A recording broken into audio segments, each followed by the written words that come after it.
Welcome to Thursday, December 19th, 2024. Your Day Weather Podcast brought to you by Converse County Tourism. Douglas and Glen Rock, Wyoming are bustling with action this holiday season. Plan your excursion, including fun activities, beautiful downtowns, and historic treasures. Learn more at conversecountytourism.com. Well, folks, it's going to be a pattern of up and down with temperatures, occasional periods of gusty winds at times. And at times, temperatures will go up and down like what we have with that hoarfrost on that fence right there. Beautiful shot. The reference of 4 strong winds is from a famous song written by Canadian folk singers back into the 60s. And since a lot of the wind is being derived by these Alberta clippers, I thought that would be apropos. These fast-moving systems going across the northern tier of the U.S. and Canada's southern areas will mean occasional periods of wind. Temperatures are going to be kind of going up and down a little bit. Now, the very strong winds we had yesterday, especially afternoon and overnight and early this morning, are going to ease. But we're going to see these waves come through, and these waves will make it windy. The waves will produce scattered snow at times. They're going to be focused mainly on the northern tier. So Montana, the Dakotas, the Pacific Northwest, you're going to have the best chance of snow showers through the weekend, but windy areas on the southern end of these waves. As we get into early next week, we'll have a little bit of a push of another little wave Monday that's showing up now that could bring scattered snow showers to the interior west. That's followed by another system that's going to arrive, a trough of low pressure, as we go into Christmas Day across the Intermountain West. So the weather's getting a bit more busy, but the focus really for most of you, at least through Sunday, is going to be these episodic periods of wind. We've had some beautiful cloud photos to pass along. Here's one from Lake McConaughey. Beautiful lenticulars there over Golden, Colorado, and more beautiful sunrises and sunsets all across the Intermountain West here. Really, it's been the month and a half here of spectacular sunrises and sunsets with a lot of these high and mid-level clouds. And talk about a shot there. This is sometimes where that doorbell camera can offer up some beautiful shots there. The Centennial Valley in southern Wyoming really showing the color. And got a lot of astronomical things going on. I think that's Saturn. We've got great shots of the moon and the planets out right now. And here's another great time lapse from Jan Curtis of the clouds and the sunrise across Cheyenne, Wyoming yesterday before the high wind event commenced. And that Chinook wind ate away the snow that was on the ground. Look at all those colors and look at all the textures in the clouds. So get that cup of coffee in the morning and get out and look out the window and check out these spectacular scenes we've been enjoying. The Alberta Clipper, there it is, showing up very well, heading southeast out of south central Canada. Here's the next Pacific wave coming in, and here's the high pressure ridge that is blocking these systems and making them go up and over and down. That's been the theme for December. That'll be the theme for a little bit longer. Every time one of these waves goes up, over, and down, it gets very windy along the divide. You get snow showers in the northern areas, then those snow showers dip into the northern plains.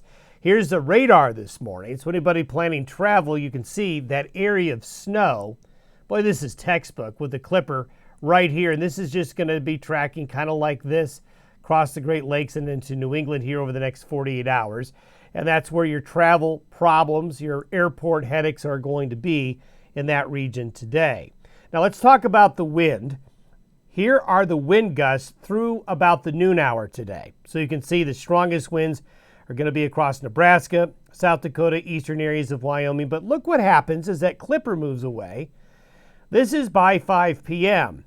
The winds really slacken, really back off considerably. So the winds will be at their worst early in the day. But as you can see, if you'll be traveling along Interstate 80, heading into the Midwest, still buffeted by wind, and the further east you go, a little bit of snow.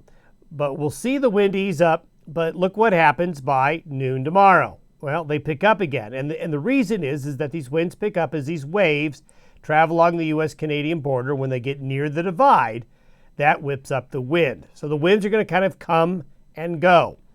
So the good news is they back off a bit later today and tonight, kick up again Friday, and we're going to have these episodes of high winds along the divide through the weekend.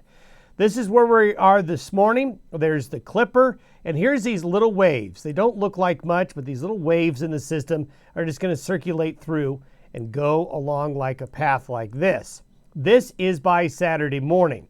Notice we have a little bit more of a wave right underneath the ridge. The Clippers keep coming down. The Pacific Northwest continues to see more moisture, and this high pressure ridge just is stopping them and directing them all around the Central Rockies and keeping them north and east. But this wave right here will attack this ridge, as we showed you yesterday, a little bit more, and that's going to lead to its demise. This is the precipitation forecast through Saturday. So travelers, you can kind of see where you're going to run into weather. The northern areas, this is all going to be snow, rain down here in the southeast, but there's a large swath of the U.S. if traveling here between now and Saturday that should be precipitation free. And that's what the snowfall looks like through Saturday. Then as we get into Sunday, there's that wave attacking the ridge, getting through it, and as we mentioned yesterday, across parts of Montana, far northern Wyoming, the Pacific Northwest, and the Dakotas, there'll be a little bit of weather with this Sunday, and probably some snow showers in the western and southern mountains of Wyoming as this wave comes on through. We have this big low up here in the Gulf of Alaska, that tight pressure gradient producing very strong jet stream winds, and this will feed more waves coming into the western United States as we get into Christmas week. This little wave right here breaks off Monday and comes in, and although it doesn't look like much, this is Monday at noon, this is Sunday at noon. So you can see the wave comes in, the high pressure backs down a bit. This little wave doesn't look like much, but it's looking like it's going to be a snow producer, especially in the mountains of Montana, Idaho, parts of Wyoming and northern Utah, northern Colorado. So there's a new wrinkle, and that new wrinkle in the forecast is we may have a little bit of weather with this wave in the west on Monday. So holiday travelers on Monday, we'll kind of keep an eye on this and we'll update you tomorrow. Again, this is by no means big storm here, but it doesn't take much snow on the interstates or the mountain passes to be a headache. So travelers will need to watch this on Monday. Then here is the Christmas Eve wave that's going to approach the Pacific Northwest coast on Christmas Eve. And by Wednesday morning, the upper level low is in northeastern Utah and will track east. By no means is this a juggernaut. By no means does this look like this will be a major storm on Christmas Day.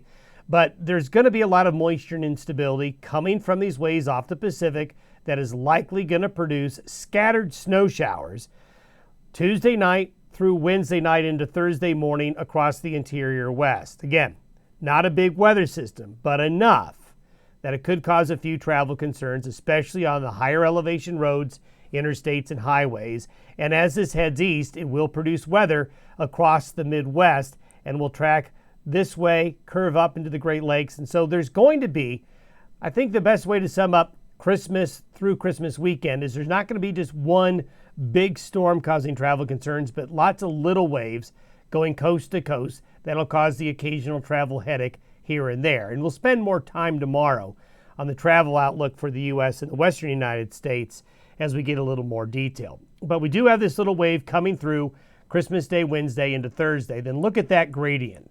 So these strong jet stream winds are going to be producing more waves behind the Christmas system as we get into the weekend after Christmas. And we'll tackle that a little bit more tomorrow. Have yourself a good Thursday.